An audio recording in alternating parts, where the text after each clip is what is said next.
Selamat pagi anak-anak.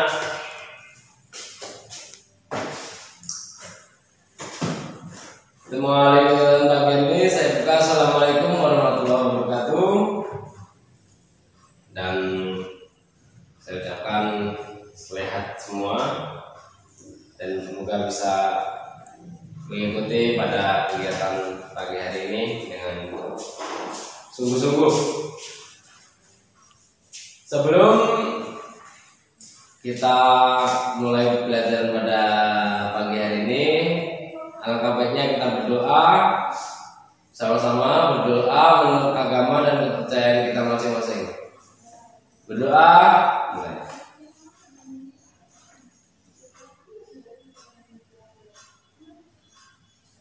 Selesai?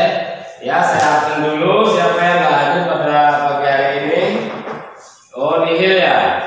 Oke, untuk nihil. Jadi pada pertemuan kali ini Bapak akan menjelaskan tentang cita-citaku. Yang pertemuan kemarin kan sudah tentang cita-citaku. Nah, ini akan Bapak lebih detailnya lagi tentang cita-citaku untuk menjadi seorang guru. Bercita-cita menjadi guru. Jadi gini, apabila kita bercita-cita menjadi guru, seperti Bapak ini kan dulu waktu kecil, waktu kelas 5 SD bercita-cita menjadi guru. Nah, alhamdulillah cita-cita Bapak itu tercapai dan terkabul, sekarang menjadi seorang guru. Yang dari dulu yang Bapak cita-citakan dari kecil bisa mengajar anak-anak, bisa mencerdaskan anak-anak, itu alhamdulillah sekarang bisa tercapai. Kenapa kok Bapak dulu itu cita-citanya menjadi guru? Karena di lingkungan Bapak itu banyak anak-anak yang hobinya itu main-main doang, terus cuman keluyuran. Jadi saya bercita-cita menjadi guru dan berkeinginan ingin mencerdaskan anak-anak terutama di lingkungan Bapak. Jadi gini ya, satu cara untuk mencapai cita-cita. Caranya kalau mau mencapai cita-cita itu adalah sederhana. Satu, kita kejar cita-cita kita dengan apa? Dengan cara apa? Dengan bagaimana? Nah,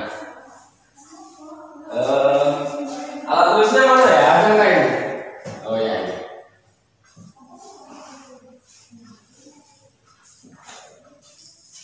Bila kita bercita-cita itu yang harus kita perhatikan adalah satu. Niat. Dua, serius. Yang ketiga, kejar cita-cita.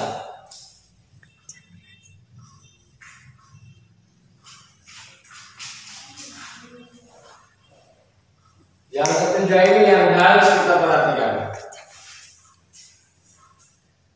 Terus ada tambahan lagi satu. Kalau tiga ini sudah dilakukan semua, niat sudah punya, terus keseriusan dalam bercita-cita itu apa? Misal bercita-cita menjadi guru, sangat serius sekali dengan cita-cita itu. Terus yang ketiga adalah kejar cita-cita. Kejar cita-cita itu dengan cara apa? Kalau mau jadi guru ya sekolah yang benar, terus gali ilmu yang benar. Terus yang terakhir, yang ini kalau sudah tiga ini terpenuhi, yang terakhir itu adalah kerja keras. Ya, kerja keras.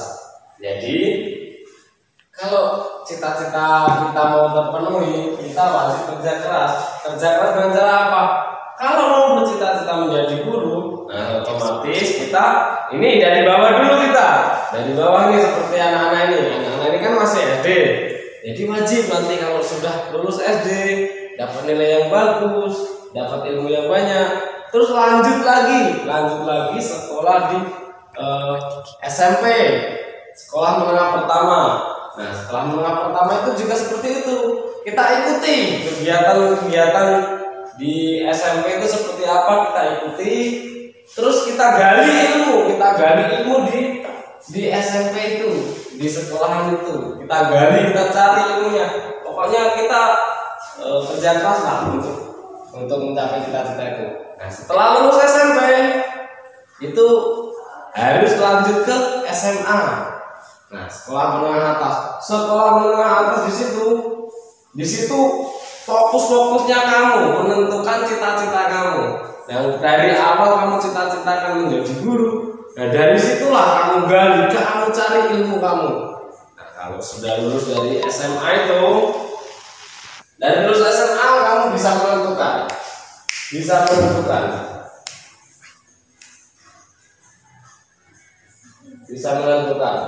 mau jadi guru di bidang apa. Misalkan dari tadi kan anak-anak ada misal ya si Andi. Misal bapak kan dari kecil bercita-cita menjadi guru. Jadi yaitu dengan cara bapak itu saya niat, saya sangat serius, saya kejar cita-cita saya, dan saya alhamdulillah lulus SD, lulus SMP, lulus SMA, terus lulus kuliah. Jadi kamu bisa menentukan mau ngambil jurusan apa, bercita-cita menjadi guru. Guru itu banyak.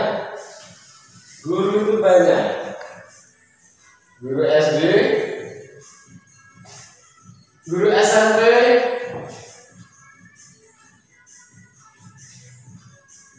guru olahraga, guru agama,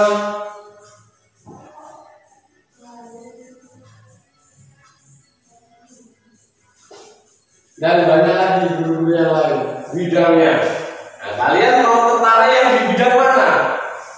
Guru SD bisa, guru SMP atau SMA juga bisa. Kalian tinggal pilih mau pilih yang mana. Misal Anda berbakat menjadi guru olahraga, sepak bolanya pinter, volinya pinter, terus olahraga di bidang atletiknya itu bagus. Nah, itu dari sekarang terus SMP, SMA itu menentukan sifat kamu atau hobi kamu itu di bidang mana. Kalau awalnya dari guru, kalau kamu di hobinya di bidang olahraga, ya menjadi guru olahraga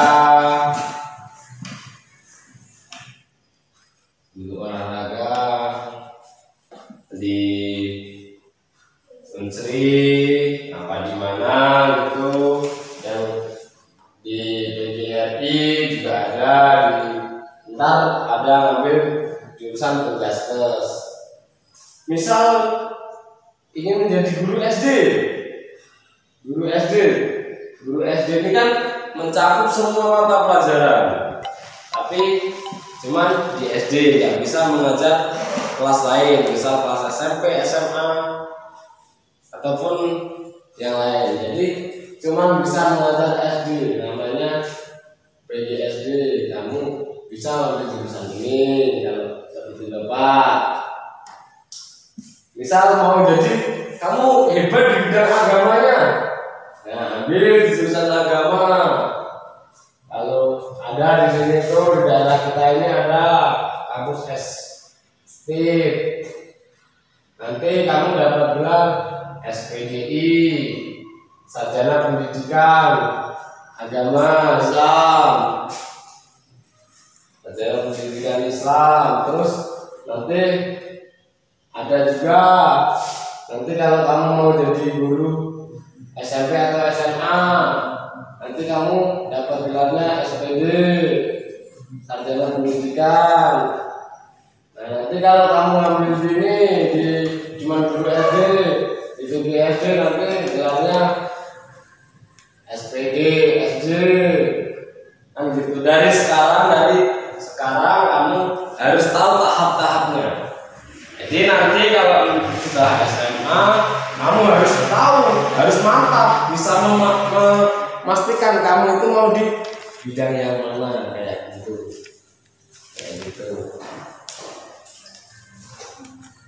Ada yang tanya, enak nggak jadi guru? Enak nggak enak? Jawabannya, kalau kita niat dengan tulus ikhlas, insya Allah semua pekerjaan itu akan enak. Nggak enaknya kenapa? Nggak enaknya nggak bisa bergaul seperti yang lain-lain, nggak bisa bertato, misal bertato, jadi guru nggak bisa bertato, terus nggak bisa liburan, karena apa? Karena setiap hari kerja terus, nggak bisa bertindih, rambut gondrong, nggak ada guru yang rambutnya gondrong itu terus rambut dipirang-pirang, itu nggak ada. Jadi kalau jadi guru itu harus berani satu, berani rapi, dua baik. Kenapa harus baik? Karena jadi contoh untuk anak-anak didik, satu, dua, contoh untuk lingkungan. Itu harus berani itu dulu. Kamu sanggup nggak nanti? Oke, untuk anak-anak dari sekian penjabaran tadi yang saya jelaskan tadi tentang cita-cita menjadi guru, apabila kamu cita-cita menjadi guru yang Bapak jelaskan tadi semuanya, apakah sudah jelas? Apakah ada yang ditanyakan? Kalau nggak ada yang ditanyakan, saya kira pelajaran kita pada pagi hari ini sudah selesai. Bisa kita bertemu di pertemuan selanjutnya. Dan apabila Bapak dalam menyampaikan materi ini kurang jelas, mohon ditanyakan. Apabila ada kesalahan dalam menyampaikan materi, mohon maaf yang sebesar-besarnya. Bapak akhiri pertemuan pada kali ini dengan assalamualaikum warahmatullahi wabarakatuh. Selamat belajar untuk pelajaran yang lainnya. Semoga sukses. Terima kasih.